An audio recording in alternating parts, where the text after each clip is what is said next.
already doing deals.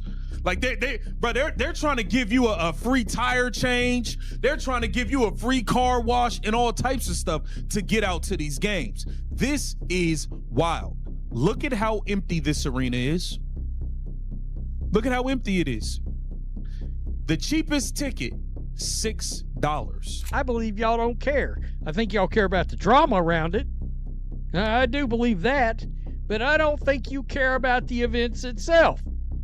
And judging by ticket prices, the WNBA wanted a coronation. Instead, it got a crisis. This was supposed to be the moment women's basketball conquered the spotlight, the grand finale, the dream come true. But when the lights hit the court, what we saw wasn't history. It was emptiness. Rows of red seats, hollow echoes, silence where there should have been thunder. The 2025 finals weren't a celebration. They were awake. Because one truth hit like a buzzer beater to the gut. Without Caitlin Clark, there's no heartbeat, no story, no league. But what unfolded next would expose just how fragile that truth really was. When Clark went down, the entire league flatlined. Fans didn't fade away, they vanished. Ticket sites that used to crash, now begging for buyers.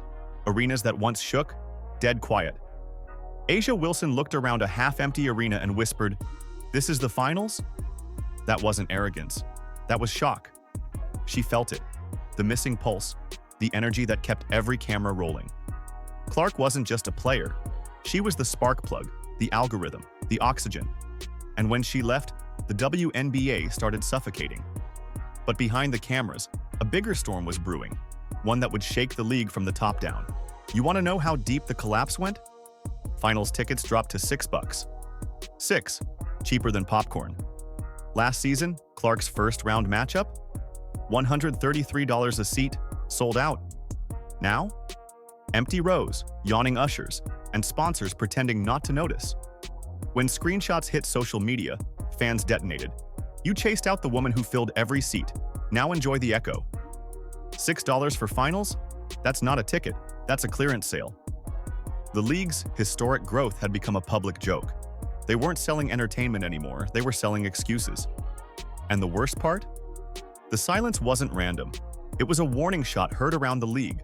The sound of a ball bouncing through an empty arena is chilling. Every squeak, every dribble echoed like a reminder. She's gone. Broadcasters tried to fake crowd noise. It didn't work. The audience knew, the players knew, everyone knew. This wasn't competition. It was embarrassment on live TV. A'ja Wilson's frustration was written all over her face. Years of grind, and now she's playing to crickets. Fans didn't tune out of basketball. They tuned out of the story. Clark was the story. The rivalries, the drama, the "I have to see what she does next" factor. Without her, the WNBA felt like a movie missing its main character. And while players tried to focus, the real chaos had already started. In the league's own boardrooms, inside WNBA headquarters, panic, ratings free-falling, networks furious, sponsors threatening walkouts, executives firing off midnight emails trying to patch a hole they created. One insider leaked a desperate plan: Black Friday ticket sales for the finals in October. Let that sink in. The league that bragged about sellouts was now discounting its championship. The panic wasn't about who would win Game 1. It was about who would still be watching Game 2. The phrase bouncing through those emergency calls? No Clark, no crowds, no league. That quote hit the internet and exploded. Suddenly, every fan, every player, every sponsor realized the same thing. The WNBA had no plan B. And that's when the players finally understood what they were up against. Then came the numbers, and they were brutal. Clark's first playoff game, 1.8 million viewers. The finals without her? Not even half. The most important games of the year were being beaten by reruns. A'ja Wilson stared at the crowd, lost. DeWanna Bonner said quietly, "We deserve more." But fans weren't buying the pity. You mocked the rookie all season, now look around.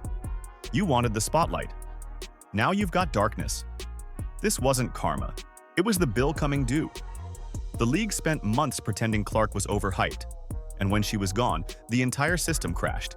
Because she wasn't a trend. She was the engine. And once she was gone, everything else stopped moving. What happened next would turn humiliation into full-scale rebellion. Throughout the season, some veterans downplayed Clark's impact.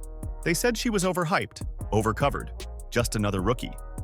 But now, as they looked around at the empty seats and lifeless finals energy, those same veterans had to face a bitter truth. The fans didn't show up for their names.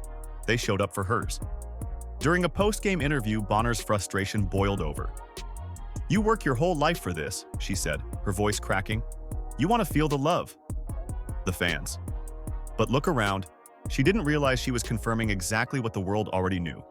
Clark was the magnet holding everything together. Fans didn't forget the shade thrown all season. The digs about hype, the talk about privilege, the subtle mockery. So when those same players stood in half-empty arenas, the internet called it poetic justice. Memes flooded Twitter. $6 finals special. Buy one, bring everyone. You miss her yet? And when ESPN posted fever highlights from months ago instead of finals coverage, it felt like the network was trolling its own league. What was meant to be a moment of unity turned into a nationwide roast. But the real storm was just beginning, because the fans weren't the only ones furious. When Commissioner Kathy Engelbert stepped to the podium, everyone knew she was in trouble.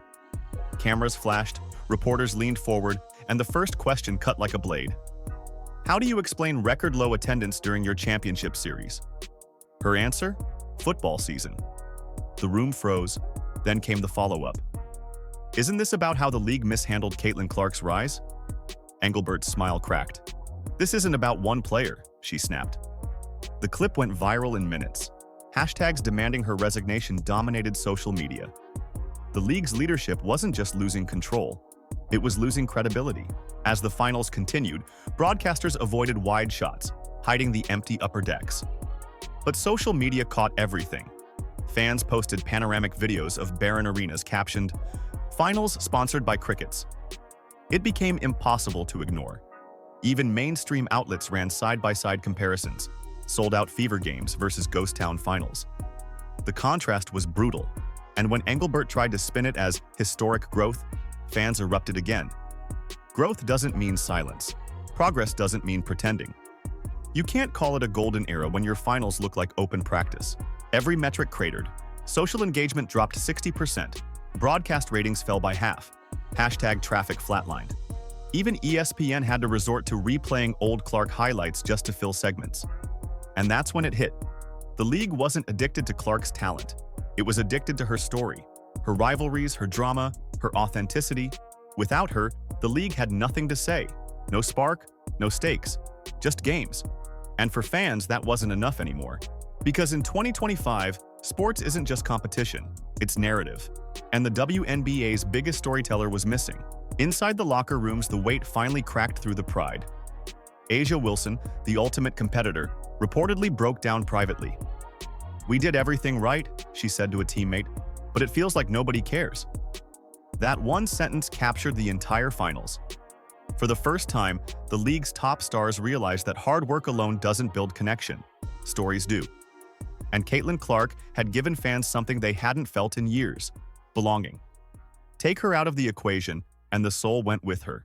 Fans didn't just stop watching, they felt betrayed. The league had mocked the person who made them care, and now it was paying the price. Online petitions called for Engelbert's removal. Reddit threads filled with thousands of comments demanding accountability. One viral post read, "The WNBA forgot who brought us here.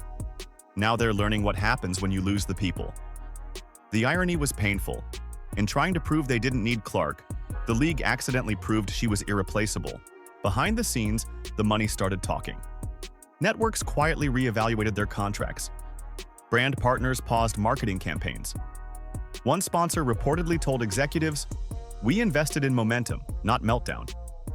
The message was clear. Reputation was collapsing faster than ratings.